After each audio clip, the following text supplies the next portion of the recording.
नमस्कार। दिल से के इस एपिसोड में आज हम ऐसे प्रदेश की बात करेंगे, अगर वो प्रदेश को दुनिया के अगर देशों की जनसंख्या के हिसाब से देखा जाए तो 5वें नंबर पे पड़ेगा और उस प्रदेश की राजनीति हिंदुस्तान की राजनीति तय करती है।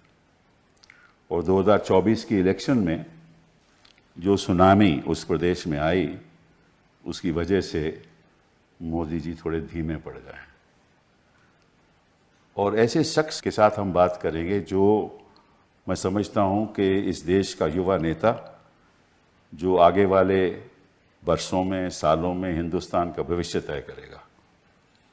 ऐसा नेता जिसको विरासत में भी सत्ता मिली और जिसने अपने बलबूते के साथ अपना नाम सारे प्रदेश में, देश में जाना माना नाम, वो हैं अखिलेश यादव जी। आपका स्वागत।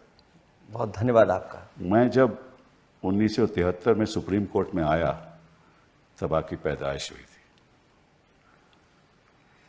और जब से मैंने वकालत शुरू की, आपका नाम, नेताजी का नाम हम सुनते आए। और सबसे पहले तो मैं आपसे कहना चाहता हूं कि जितनी जल्दी से आपने अपना राजनीतिक जीवन बनाया है, 2004 में आप लोकसभा में आए, 2009 में आए, 2012 से 17 तक आप चीफ मिनिस्टर रहे, बड़ी बड़ी योजनाएं आपने चालू की, आगरा एक्सप्रेसवे, मतलब कि जो आपने डेवलपमेंटल वर्क्स किए शायद ही किसी ने किए हों, और जो सोशल काम आपने किया, चाहे वो विद्या धन की स्कीम हो, चाहे वो लैंड लाइन हो, महिलाओं के लिए लाइन हो, चाहे वो आपने कई और ऐसी योजनाएं की। तो लेकिन उसके बावजूद 2019 में आपको उतनी सफलता नहीं मिली। क्यों नहीं मिली उसके बारे में हम चर्चा करेंगे। बट शुरुआत करते हैं हम 2024 से। जो सुनामी उत्तर प्रदेश में आई, तो बताइए कैसे आई। मैं धन्यवाद देता हूं, और आपने पूरा परिचय भी दिया। और सच्चाई ये है कि पूरा देश इंतज़ार कर रहा था ऐसे ही परिणाम के लिए। मैं आपके माध्यम से उत्तर प्रदेश जनता का धन्यवाद देता हूं कि उन्होंने इंडिया एलायंस और पीडीए रणनीति की मदद की, और उसका परिणाम ये हुआ, जहां भारतीय जनता पार्टी 70 या 80 में 80 सीटें जीतने की बात कर रही थी, वो बहुमत से पीछे रह गए। और आज भी अगर हम गिनती देखें, उत्तर प्रदेश में अगर बीजेपी ना हारी होती तो आज उनकी बहुमत की सरकार होती। जितना इंडिया अलायंस ने हराया, समाजवादी पार्टी ने उनको हराया, वो सीटें अगर वो जीत गए होते तो बहुमत की सरकार होती। सही बात है। तो उत्तर प्रदेश की जनता ने उन्हें रोका, और जो जनता चाहती थी वही मुद्दे उठाए, जो कॉन्स्टिट्यूंसी जिस प्रत्याशी को चाहती थी, हमारी कोशिश रही पार्टी के उसी तरह का प्रत्याशी उतारें। और परिणाम ये हुआ कि अगर हम वोट की गिनती के हिसाब से देखें तो जो प्रधानमंत्री जी 4 लाख 5 लाख के लगभग जीते थे, और उनके कार्यकर्ता इस चुनाव में कह रहे थे कि 10 लाख वोट से जीतेंगे। जीते ज़रूर हैं वो, लेकिन वोट से वो हारे हैं। इस तरह और भी उनके जो साथी थे, कई लोग, वो चुनाव नहीं जीत पाए, हार गए। लेकिन मैं समझता हूं कि जो आपका योगदान इसमें रहा वो बहुत ही महत्वपूर्ण था। इसलिए मैं कह रहा हूं कि मैं देख रहा था आपने टिकटें किस किस को दी। आपने अपने यादवों को केवल 5 को टिकट दी, आपने 32 ओबीसीज को टिकट दी, आपने 16 दलित्स को दी, आपने 10 अपर कास्ट को दी, आपने 4 अल्पसंख्यक मुसलमानों को दी। ये रणनीति आपने बनाई और इसका परिणाम हमने देखा। ये आपको कैसे सुलझा? होता यूँ था कि भारतीय जनता पार्टी और उनके सहयोगी लोग हमेशा समाजवादी पार्टी पे ही आरोप लगाते थे कि उनके पास ये MY है, इसके अलावा उन पर कोई वोट नहीं है। तो आपने पीडीए कर दिया। तो इसलिए, क्योंकि उन MY को हराना था मुझे, उनके पास भी MY है, मोदी और योगी। तो जब उनके MY को हराना था तो मुझे अपनी रणनीति बदलनी थी। इसलिए पीडीए जो बड़ी आबादी है, 90% लोग हैं, उनकी आवाज़ बन करके वो गठबंधन बनाया, उस पर लगातार हम लोगों ने काम किया, संविधान की बात की, आरक्षण छीनने की बात कही, और जिस तरह उनके साथ भेदभाव हो रहा है कानूनी तरीके से सरकार के प्रशासन से, उन बातों को उठाया। उसका परिणाम हुआ कि बड़ी संख्या में वो आबादी हमारे साथ जुड़ गई और उसी ने भारतीय जनता पार्टी का मुकाबला किया।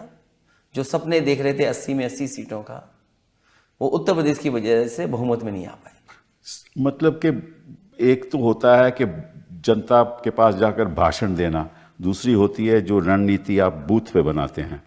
तो मुझे ऐसा लगा कि आपकी बूथ की रणनीति सफल रही, क्योंकि पिछले कई चुनाव समाजवादी पार्टी जीती नहीं थी, और क्योंकि भारतीय जनता पार्टी के पास रिसोर्सेज बहुत हैं, उन्होंने ऐसा जाल फैला रखा था कि पन्ना प्रभारी उनके बहुत हैं, एडमिनिस्ट्रेशन उनके साथ था, बाहरी लोग उनके साथ थे। उनका जो सहयोगी दल है, एक सहयोगी परिवार है, वो लगातार ज़मीन पर भड़काने की बात, नफरत फैलाने की बात कर रहे थे। इसलिए ज़रूरी बनता था कि पूरी पार्टी के कैडर को, कार्यकर्ता को जिम्मेदारी दे करके कि भौगोलिक दृष्टि से और राजनीतिक दृष्टि से और सामाजिक दृष्टि से क्या उचित होगा, उसी तरह का संगठन बनाया, उसी तरह का प्रत्याशी तय किया, उन्हीं लीडर्स की जिम्मेदारी दी। उसका परिणाम हुआ कि इस बड़ी पार्टी से मुकाबला कर पाए। इसमें कोई इसका भी योगदान था कि जो योगी जी हैं वो आजकल मैंने सुना है कि थोड़ी दुविधा में हैं और बैकवर्ड कम्युनिटी उनके संग नहीं है, और ये जो केशव मौर्य ये जो चल रहा है, इसमें कितना सच है? बीजेपी के लोग बोलते तो जरूर हैं कि सबका साथ सबका विकास, लेकिन उनके फैसलों में ये सबका साथ सबका विकास नहीं दिखाई देता है। और ये लड़ाई केवल दो लीडर्स की यूपी की नहीं है, सच्चाई तो ये है लड़ाई दिल्ली और लखनऊ की है। अच्छा, वो तो मोहरा बने हुए हैं। जो एक नेता हैं योगी जी को हटाना चाहते हैं, वो केवल मात्र मोहरा है। लड़ाई तो दिल्ली और लखनऊ की है। आपने कहा ना कि 100 लाओ और सरकार बनाओ, तो इधर बाजार में चीजें देखते हैं कि समय समय ऑफर आता है। तो मैंने कहा पॉलिटिकल ऑफर भी दिया जाए उनको और कहा जाए कि हमारे पास तो हैं संख्या, अगर वो 100 ले आए तो मुख्यमंत्री बन सकते हैं, बहुमत के पास पहुंच सकते हैं। तो इसका मैं समझता हूं कि योगी जी को भी बहुत नुकसान होगा, और जो उथल पुथल जो उत्तर प्रदेश की राजनीति में होगा उसमें फायदा आपको होगा अगली बार असेंबली में। इन्हें अपने जो कार्यकाल किया है और क्या फैसले जनता के लिए, उसका असर पड़ेगा ही पड़ेगा। और ये जो दूरियां बन रही हैं आपस में उनके, और दूरियों की वजह से जो जनता की काम नहीं हो रहे हैं, ये कोई कुर्सी बचाने के लिए आज का जो फैसला, हाल में जो फैसला आया लिया सरकार ने कि जो मुस्लिम लोग हैं वो अपनी तख्ती लगा लें, वो इसलिए लगाया उन्होंने क्योंकि वो अपनी कुर्सी बचाना चाहते हैं। वो कुर्सी बचाने के लिए उन्होंने ये फैसला लिया। जो कावड़िया की बात जो हो रही है, कावड़िया को, ये जो कावड़िया के लिए जाने वाले रास्ते पर, और खासकर उनकी नज़र थी कि मुस्लिम जो लोग हैं उनकी तख्ती लग जाए, वो रास्ता अपनाना इसलिए चाहते हैं वो इस तरह का क्योंकि उनके अंदर झगड़ा है। उस झगड़े को छिपाने के लिए ये सब फैसले लिए गए। पर वो कहते हैं कि अखिलेश जी आपके टाइम भी डायरेक्टिव तो आपने दिया था, ये कहते हैं। हाँ, नहीं ठीक बात है। क्योंकि वो उनके पास कागज होंगे, तो वो इसलिए नहीं था कि आप उससे नफरत फैलाएं। कोई भी चीज की जाती है तो रजिस्ट्रेशन होता है उसका। मान लीजिए हम अपनी गाड़ी पर ड्राइविंग लाइसेंस लगा के तो नहीं चलते हैं ना। नहीं, आपने जब कोई मांगता है तो ड्राइविंग लाइसेंस दिखाते हैं। मैंने सुना है कि जो आपका जो डायरेक्टिव था वो ये था कि भाई अगर आप रेस्टोरेंट है, जो आपका लाइसेंस है वो लाइसेंस आप दिखाइए, दिखना चाहिए। और कोई आपका डायरेक्टिव नहीं था? नहीं, बिल्कुल नहीं। बिल्कुल। तो मतलब कि ये भी एक, मैं समझता हूं कि फैला रहे हैं, गलत चीज फैला रहे हैं, इनकी आदत है। क्योंकि जब बैकफुट पे चले गए, जनता इस फैसले के पक्ष में नहीं है, चाहे वो हिंदू हो चाहे मुसलमान हो, क्योंकि कारोबार जोड़ता है हमें एक जगह पर। क्या पता कौन किसके साथ जुड़ा हुआ है कारोबार से। एक मुसलमान का रेस्टोरेंट है, उसमें सारे हिंदू काम करते हैं, ठीक बात है। तो अगर वहां जाके आप खाना नहीं खाओगे तो नुकसान किसको होगा? ठीक बात है। और इसी तरह बहुत सारे कारोबार हैं, दलित लोग हैं जो चलाते हैं, ठीक तो अगर वो कहने लगे कि हम इसके मालिक हैं तो उसका नतीजा क्या होगा सब जानते हैं। तो ये सरकार समझ नहीं पा रही है। कारोबार लोगों को जोड़ती है, कारोबार लोगों के बीच में उठना बैठना बनाता है। बहुत दुख। एक कारोबार से हर तरह के लोग जुड़े रहते हैं। ये केवल कुर्सी, वोट, नफरत, इसलिए ये फैसला ले रहे हैं ऐसे। बट नफरत तो ये पिछले 10 साल से चला रहे हैं, अब तो इनको पता चलना चाहिए कि नफरत की बात अब जनता मान नहीं रही, जनता समझ गई है कि ये तो भाषणों की सरकार है, ये काम करने वाले तो है ही नहीं। जब ये अयोध्या से हार गए तो इनको पता है कि सांप्रदायिक राजनीति का अंत हो गया है। तो जो सांप्रदायिक राजनीति का जो दिया है वो फड़फड़ा रहा है, जैसे दिए आखिरी में बुझने से पहले रोशनी ज्यादा करता है, जी हाँ, हलचल ज्यादा मचाता है। बिल्कुल। तो सांप्रदायिक राजनीति खत्म हो रही है, इसलिए फड़फड़ा रहे हैं कि कोई फैसला ऐसा लें कि लोगों के दिल और दिमाग में वो बात जाए जिससे कि दूरियां बने। लेकिन ऐसा इस बार होने वाला नहीं है। लोग नौकरी चाहते हैं, काम चाहते हैं, तरक्की चाहते हैं, खुशहाली चाहते हैं, उसके बारे में भला हो, लोगों का जीवन बदले, उसके बारे में तो बात ही नहीं होती। उसके बारे में ये लोग कम सोचते हैं, केवल लोगों में दूरियां बन जाएं उसके लिए ज़्यादा ये विचार करते हैं। अच्छा, ये बताइए कि चुनाव के दौरान कितनी हद तक इन्होंने बूथ लेवल पे दखल अंदाजी की? ऐसे बहुत से उदाहरण हैं, मैं दे सकता हूँ। और मुझे याद है जब रामपुर का बाई इलेक्शन हुआ था लोकसभा का, इलेक्शन कमीशन की कोशिश ये रहती है और प्रशासन की कोशिश हमेशा ये रही है कि लोग ज़्यादा से ज़्यादा लोग आएँ और वोट डालें आकर के। उत्तर प्रदेश में पहली बार देखा है कि शासन, प्रशासन और इलेक्शन कमीशन भी इस कोशिश में था कि लोग वोट डालने ना आए। और ये तरीका इन्होंने वहाँ अपनाया जहाँ वो जीत नहीं सकते थे या उनको लगता था कि वो हारने वाले हैं। संभल में किया इन्होंने और कॉन्स्टिट्यूंसीज में किया, हमारी कॉन्स्टिट्यूंसी में किया। कन्नौज में भारतीय जनता पार्टी के जो नेता थे वो जा करके बूथ पर समाजवादी पार्टी के जो एजेंट्स थे उनको डरा धमका रहे थे और अपने लोगों को उत्साह पैदा कर रहे थे। तो मशीन से सुना है बटन भी दबाते हैं जब उनको कई जगह गए। और मैंने तो एक वीडियो डाला था जिसमें हालांकि इलेक्शन कमीशन ने कार्रवाई की, जो प्रिसाइडिंग ऑफिसर या जो उस पोलिंग बूथ पे जितने भी कर्मचारी थे वो सस्पेंड किए गए, कार्रवाई हुई उनके ऊपर। क्योंकि एक बीजेपी के नेता ने वहां पर उनके बच्चे ने वोट ही नहीं डाले बल्कि उसका वीडियो बनाकर, रील्स बनाकर के सोशल मीडिया पे डाला। तो वो जो 8 वोट डाले एक व्यक्ति ने, तो ऐसे तो और जगह भी किया होगा इन्होंने। तो मैं जब कन्नौज में चुनाव देख रहा था तो मैंने देखा कि भारतीय जनता पार्टी के लोग बूथ पे जाकर डिस्टर्ब कर रहे हैं, तो मजबूरी में मुझे निकलना पड़ा। तो तब जाकर के प्रशासन ने थोड़ी सख्ती की। तो इसका मतलब ये जो 240 भी इनके आए हैं, असलियत तो थोड़ी बहुत सी जगह हैं। फर्रुखाबाद का इलेक्शन है, इतनी लाठी चली वहाँ और इतना दबाव बनाया प्रशासन ने। सुनने में आ रहा है कि वहाँ के जो जिलाधिकारी हैं उनके पास दिल्ली से और लखनऊ से फ़ोन गया और उसका परिणाम बदल दिया। मुझे याद है अलीगढ़ का जो हमारे पार्टी के प्रत्याशी हैं उन्होंने पहले ही आरोप लगाया था प्रशासन पे, और ये आरोप लगाया था चुनाव से पहले कि मुझे हरा दिया जाएगा, और अंततः वही हुआ। पूरी जनता उनके साथ थी। आज भी वो कहते हैं कि उन्हें हराया गया। तो ऐसी बहुत सी जगह हैं जहां प्रशासन ने, और वोटिंग के दिन पर प्रशासन ने बीजेपी के कार्यकर्ताओं से मिलकर के काम किया। ये तो जाहिर है, कई ऐसे खबरें हमें भी मिल रही हैं।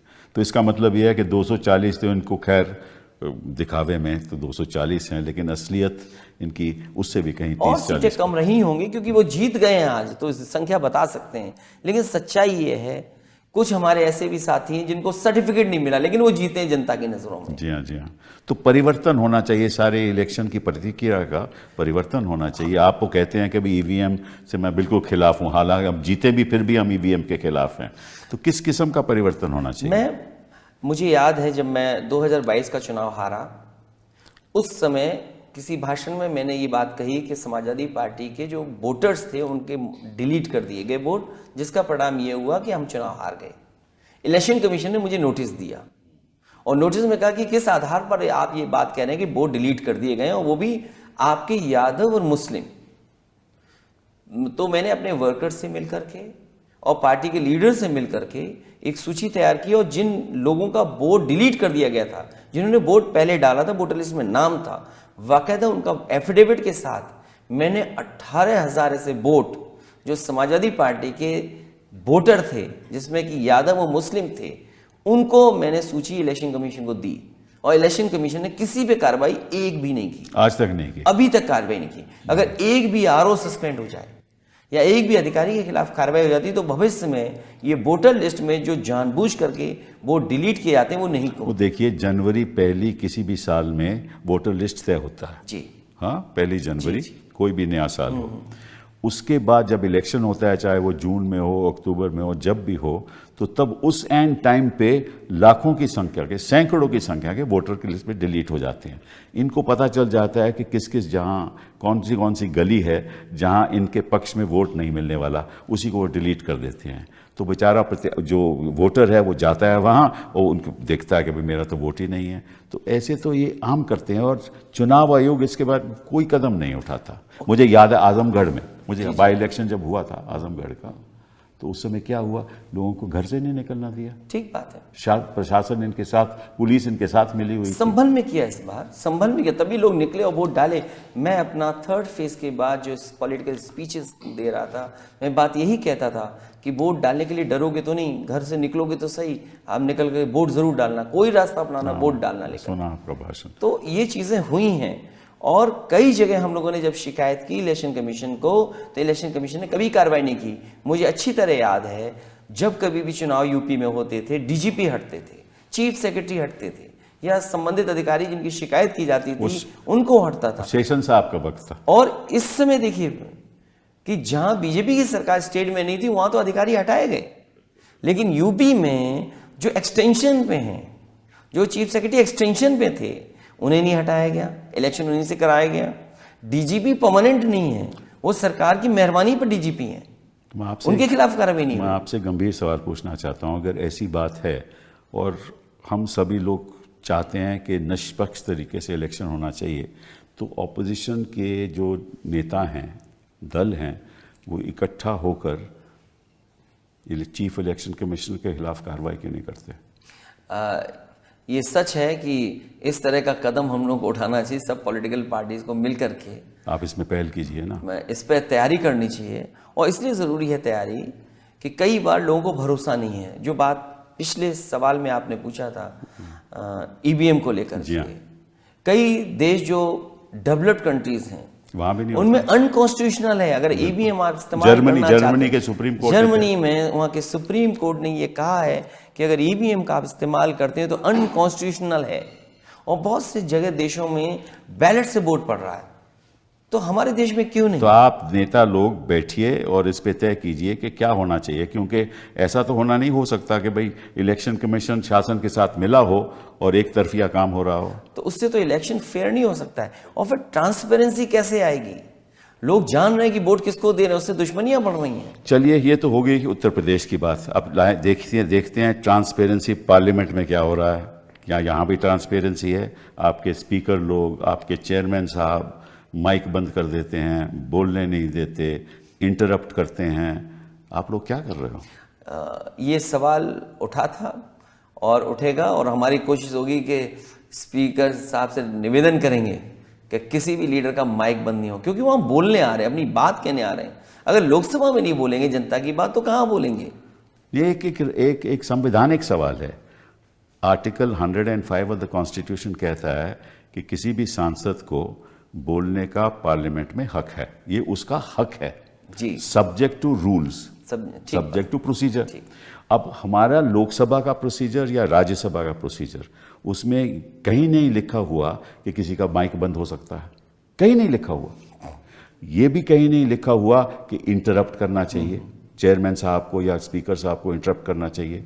ये भी नहीं लिखा हुआ कि अगर विपक्ष प्रोटेस्ट कर रहा है तो उसको जनता को नहीं दिखा सकते आप, ये भी नहीं लिखा हुआ। तो ये चीजें अगर स्पीकर साहब कहते हैं हम नहीं करते, तो इसका मतलब कोई अधिकारी कर रहा है। जो अधिकारी कर रहा है वो संविधान का उल्लंघन कर रहा है। तो ये नेता लोग, विपक्ष के लोग क्यों नहीं ये बात उठाते? हम लोग तो ये जानना चाहेंगे उस अधिकारी को निर्देश कौन दे रहा है। वो तो ऑब्वियस है, वो तो ऑब्वियस है। तो इसका मतलब ये हुआ कि सरकार ही निर्देश दे रही है। बिल्कुल। तो बहुत जल्दी, क्योंकि पिछली बार भी बात सवाल उठा था और सदन बहुत दिन नहीं चला पिछली बार। आज पहला दिन था बजट का, कल बजट पेश होगा।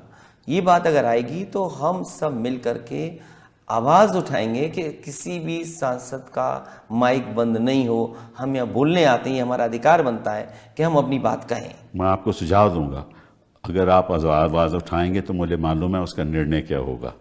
और अगर वही निर्णय होगा जो मैं समझता हूँ, तो निश्चित रूप से आपको पार्लियामेंट में सुप्रीम कोर्ट जाना चाहिए, क्योंकि ये आपका संवैधानिक हक है। देखिए, आपको याद होगा कि एक ऐसा वक्त होता था जब दूरदर्शन केवल क्रिकेट मैच दिखा सकता था, कोई और दिखा नहीं सकता था। फिर 1990-91 में मुझे याद है एक फैसला आया सुप्रीम कोर्ट का कि आम जनता का हक है देखने का क्रिकेट मैच को, ये part of freedom of expression है, ठीक है ना। तो जो भी कार्रवाई पार्लियामेंट में हो रही है, that is part of freedom of expression of the people of this country. ठीक बात, जनता का, उनका ये राइट है and part of their freedom, because they want to know कि भाई पार्लियामेंट में क्या हो रहा है। तो उस राइट का उल्लंघन हो रहा है अगर आपका माइक बंद हो जाए और यार आपको दिखाया ना जाए। ठीक, इस पे हम पॉलिटिकल पार्टी के लीडर्स बातचीत करेंगे। अगर इतना आगे कदम बढ़ाना पड़ेगा तो उसके लिए भी हम लोग बढ़ेंगे। बहुत बढ़िया बात है, ये बहुत ही अहम बात है कि ज़रूरी भी है, और ख़ास तौर पे क्योंकि इस स्तर पे पहुंच गई है राजनीति, इतना तनाव हो गया है देश में कि केवल करवाहट के, केवल एक दूसरे पे आरोप लगाना, देश की जनता के सामने जो चुनौतियां हैं, जो चुनौती किसानों की चुनौती है, बेरोजगारी की चुनौती है, इस पे तो कोई ध्यान ही नहीं दे रहा। और जिस तरह से नीट में हो रहा है, मैंने तो हमारी पहली बार इतिहास में ऐसा हुआ है। और नीट के बारे में सुप्रीम कोर्ट रोज के रोज, सुप्रीम कोर्ट बेचारी क्या कर सकती है? सुप्रीम कोर्ट को तो इतना ये तो यही कदम उठाएंगे ना ठीक करने के लिए, लेकिन हर न्यूज़ पेपर, हर पेपर का लीक हो रहा है। तो इसमें भी विपक्ष क्या करने वाला है? नहीं, हम लोगों ने तो कहा सदन में आज कि नीट का, केवल नीट का रिकॉर्ड नहीं है जो रिकॉर्ड बनाया इन्होंने, ये पेपर लीक का रिकॉर्ड बना रहे हैं सरकार के लोग। कोई रिकॉर्ड बनाए या ना बनाए, पेपर लीक सबसे ज़्यादा है। और नीट इसलिए हुआ है कि कहीं ना कहीं इनके अपने लोग उसमें शामिल हैं। जो एग्जामिनेशन सेंटर्स थे या जो रिजल्ट सुप्रीम कोर्ट के माध्यम से हम लोगों की जानकारी में आ रहा है कि अगर 30,000 सीटें हैं सरकारी, और कुछ ही सेंटरों से अगर वो 30,000 सीटें भर दी जाएंगी, और वो दिख रहा है कि 600 या 650 या आउट मार्क्स जहां आ रहे हैं, वो सेंटर्स कहाँ के हैं? सीकर का पता लग रहा है कि 2000 से ज्यादा एक ही जगह बच्चे पास हो गए, जिनको इतने बड़े पैमाने पे सरकारी फिर डॉक्टर बन जाएंगे, वो फिर डॉक्टर बन जाएंगे। तो वही हमारी जान से खिलवाड़ कर रही है सरकार। कम से कम सरकार को इससे हमारी जान से खिलवाड़ न करे, लोगों की जान से खिलवाड़ कर रही है सरकार। नहीं, बहुत ही गंभीर मामला है, बहुत ही ज्यादा। और लोग पकड़े जा रहे हैं, सीबीआई ने पकड़ा है, तो अगर सरकार को किस बात से ये रोकने की प्रयास करेगी, परीक्षा क्यों नहीं कैंसिल कर रहे हैं? सुनने में तो ये आता है कि कुछ जो अधिकारी एनटीए के जो चेयरमैन थे, उनके संबंध बीजेपी और बीजेपी के परिवार के लोगों के साथ बहुत खासम खास रहे हैं। यानी ये तो बात बहुत ही ज़्यादा गंभीर है, और ख़ास तौर पे देश के स्वास्थ्य की ऐसी दिशा हो जाए कि जिस डॉक्टर के पास मेरिट ही नहीं है वो आपका इलाज करने जाए तो क्या होगा? जान से खिलवाड़ करना सरकार की नीयत नहीं होनी चाहिए। अच्छा, आप ये बताइए, ये तो बात खैर हमने देखा कि पार्लियामेंट में क्या हो रहा है, क्या अभी कुछ दिन के बाद पता चलेगा बजट सेशन किस तरह से आगे बढ़ता है। लेकिन ये बताइए कि इंडिया अलायंस की जब हम बात करते हैं तो इकट्ठा होकर कौन से आपने फैसले लिए? मैं समझता हूँ कि अगर इलेक्शन का परिणाम देखा जाए तो बंगाल में ममता जी जीती, और उत्तर प्रदेश में आपकी वजह से जीते, और महाराष्ट्र में वो उद्धव जी और शरद उनकी वजह से जीते, और केरला में तो खैर कोई बात ही नहीं है। तो जहाँ जहाँ भी जीत हुई है आपकी इंडिया अलायंस की, वो एक्चुअली प्रदेश के लेवल पे जीत हुई है, उसमें इंडिया अलायंस का ज़्यादा कोई योगदान रहा नहीं मेरे हिसाब से। मैं गलत भी हो सकता हूँ। इंडिया अलायंस जब बना था, और मुझे याद है जब नीतीश कुमार जी ने बनाया था, तो नीतीश कुमार जी ने यही पक्ष रखा था कि रीजनल पार्टीज़ जो जहाँ जितनी मजबूत हैं उनको फ्री हैंड दिया जाए, और उनके माध्यम से जो और दूसरे दल हैं वो चुनाव लड़ें। और वो जब रिजल्ट आया तो वो दिख रहा है जो कभी नीतीश कुमार जी ने कहा था। जी हाँ, यही बात मैं चर्चा नीतीश कुमार, जहाँ से इंडियन अलायंस बना था। जी हाँ, इंडियन अलायंस का एक एडवांटेज जो हम लोगों को मिला वो ये था कि नेशनल नैरेटिव एक बन गया। जी हाँ, कि जो नेशनल लेवल पर बीजेपी का कोई मुकाबला कर सकता है तो वो एक इंडिया अलायंस है। लेकिन इंडिया अलायंस के अंदर जो रीजनल पार्टीज थीं, जो जिस प्रदेश में था उसने अपने हिसाब से परिस्थितियां समझी उस हिसाब से जो लड़ाई लड़ी उसका परिणाम है कि बीजेपी को रोका जा सका। बिल्कुल बिल्कुल सही। वो आदरणीय ममता जी ने जो बंगाल में लड़ाई सीधी लड़ी, बिहार में हम थोड़ा चूक गए, दिल्ली में हम थोड़ा पीछे रह गए। जहां हमें उम्मीद थी कि मध्य प्रदेश में अच्छा होगा इंडिया अलायंस, या तेलंगाना में बहुत अच्छा होगा, कर्नाटका में बहुत अच्छा होगा। जहां तो 1 to 1 रहा, देखिए ना, जहां देखिए आप कोई भी प्रदेश में 1 to 1 जहां फाइट हुई, गुजरात में 1 to 1 फाइट हुई, मध्य प्रदेश में 1 to 1 फाइट हुई, वहां अलायंस का कोई जोर ही नहीं रहा, क्योंकि वो तो कांग्रेस वर्सेस बीजेपी था।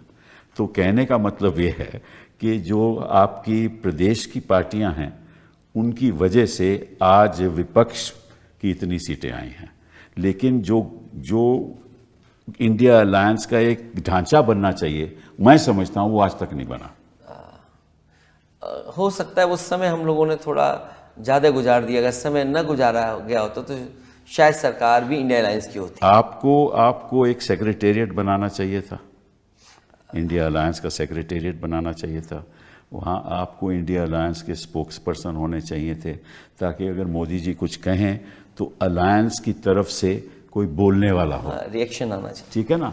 तो ये जो नहीं बना ढांचा, उससे मैं थोड़ा समझता हूँ कि आपका नुकसान हुआ है। अभी आपके पास 5 साल हैं, तो मैं समझता हूँ कि इस संदर्भ में थोड़ी शुरुआत आप लोगों को करनी चाहिए। अभी उस पर पीछे मुड़ के क्या देखें, लेकिन हाँ आगे कुछ अगर इस तरह के सुझाव होंगे तो विचार करना चाहिए हम सबको। ये बहुत ज़रूरी है, क्योंकि जब तक इकट्ठा होकर आप नहीं लड़ोगे तब तक मोदी जी कुछ ना कुछ षड्यंत्र करते रहेंगे। हाँ, बीजेपी इस समय कमज़ोर है, बीजेपी बैकफुट पर है और बीजेपी को कोई रास्ता नहीं है।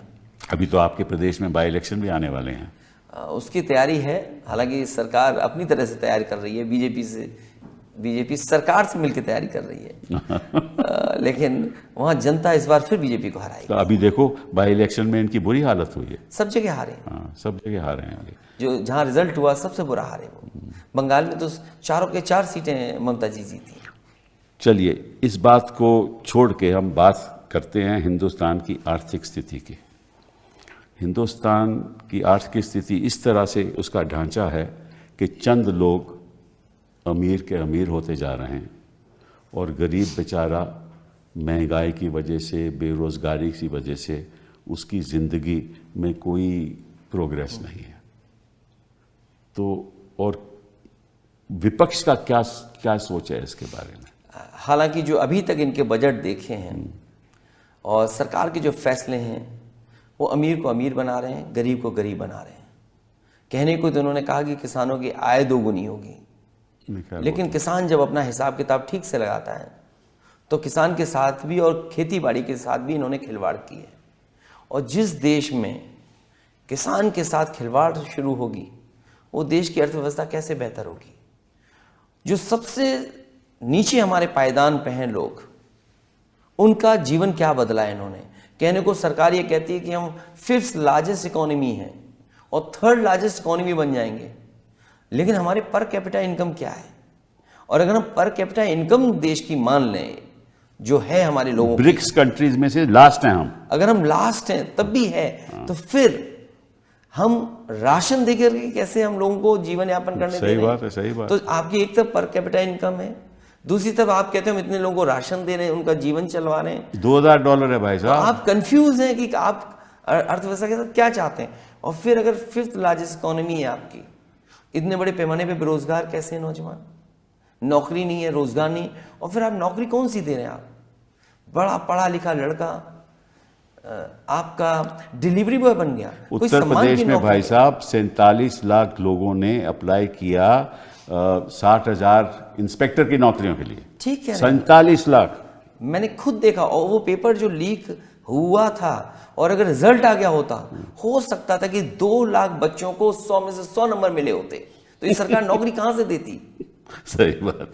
तो अगर आपके इतने बच्चों ने पेपर लिखा, पेपर लीक हुआ और 2 लाख बच्चों को 100 नंबर आ गए होते, तो परीक्षा कहां देते। इसलिए उन्होंने उस परीक्षा को रद्द किया। और अभी हाल में ही एयर इंडिया की जो नौकरी निकली मुंबई में, हाँ उधर देखो 26 भगदड़ बच्चे भगदड़ पहुंच गए, हाँ भगदड़ पहुंच जिसमें 800 लोडर की नौकरी थी। सही बात है। तो अगर हम फिर लार्जेस्ट इकोनॉमी की बात कर रहे हैं, मेक इन इंडिया की बात कर रहे हैं, डिजिटल इंडिया की बात कर रहे हैं, स्मार्ट सिटी बनाने की बात कर रहे हैं, किसानों की आय दोगुनी की बात कर रहे हैं, हम इन्वेस्टमेंट की बात कर रहे हैं, हम G20 में इन्वेस्टमेंट और दुनिया में दिखाने की कोशिश कर रहे थे कि हम ये तरक्की की हैं, तो वो है कहाँ, जमीन पे तो नहीं दिखता है। नहीं, सभी चीज तो आसमान पे हो रही है ना, भाषण भी आसमानी है, सब कुछ खोखला है इनका। और अगर $5 ट्रिलियन की इकोनॉमी बनाना चाहते हैं दिल्ली वाले, तो यूपी वाले हमारे कहाँ पीछे हैं, क्योंकि प्रधानमंत्री वहीं से चुन करके आते हैं। वो कहते हैं कि हम $1 ट्रिलियन की इकोनॉमी बनाएंगे। जो इकोनॉमी 25 लाख करोड़ की अभी बनी है और उन्हें 80 लाख करोड़ तक पहुंचाना है, तो कैसे पहुंचाएंगे? क्या दिल्ली की सरकार मदद कर रही है? और मैंने भी कुछ दिन पहले हाउस में प्रधानमंत्री जी ने जो गांव गोद लिए थे उनके बारे में मैंने कहा कि अगर प्रधानमंत्री जी के लिए हुए गोद गांव की तस्वीर अगर नहीं बदली है, तो देश के गांव की किस गांव की तस्वीर बदली होगी? बट बिजनेसमैन जिनको इन्होंने गोद लिया उनकी तो तस्वीर बदल गई। लेकिन ये सरकार ऐसी भी है, कब किसको गोद में लेगी, कब किसको अनाथ छोड़ देगी। सही बात। तो बहुत जल्दी अनाथ भी छोड़ देती है सरकार। ये बात तो सही है, ये बात तो सही है। तो गांव की जो अर्थव्यवस्था है वो बेहतर नहीं की, स्मार्ट सिटी का सपना दिखाया, अच्छे दिन तो भूल गए। अच्छे दिन तो आने ही नहीं है। हाँ, लेकिन ये लोग चले जाएंगे तो अच्छे दिन तो नहीं आएंगे, खुशियों के दिन तो आएंगे। हाँ, खुशी। नमामि गंगा, गंगा को साफ करना। अभी लखनऊ में एक नाले पर रिवर फ्रंट बनाना चाहती है सरकार। दुनिया में नाले पर रिवर फ्रंट कभी नहीं बना होगा। कुकरेल नाला है। ये तो हर चीज यूनिक। नाले में से पहले कुकिंग भी करते थे, आपको याद होगा ना, वहां पर नाले से तो कुछ भी हो सकता है। क्या आप बता रहे हैं, किस रास्ते पे जा रहे हैं? जिस देश को इंफ्रास्ट्रक्चर चाहिए, महंगाई कम होनी चाहिए, नौकरी निकले, किसान का भला हो, वहाँ दूसरी दिशा में ले जा रहे हैं। देश की राजनीति को बदलना होगा और आप लोगों को सब एकजुट होकर इस पे बहुत संघर्ष करना होगा। और देश की आम जनता आपके साथ है। आपको शुभकामनाएं। हम भी आप लोगों के साथ हैं कि हम भी चाहते हैं कि देश उज्जवल हो और गरीब आदमी को शिक्षा मिले, सम्मान मिले और स्वास्थ्य की उसकी समस्या हो, वो मैं इतनी महंगी ना हो। जब तक ये नहीं होगा तब तक देश आगे बढ़ नहीं सकता। मैं धन्यवाद देता हूं कि आपने बुलाया। बहुत और सच है यही कि पढ़ाई सस्ती हो, इलाज सस्ता हो, किसान को लाभ मिले, तो शायद हमारा देश और आगे बढ़ेगा। हम मिलके कुछ करेंगे ऐसा ही। थैंक यू, बहुत बहुत धन्यवाद। Thank you.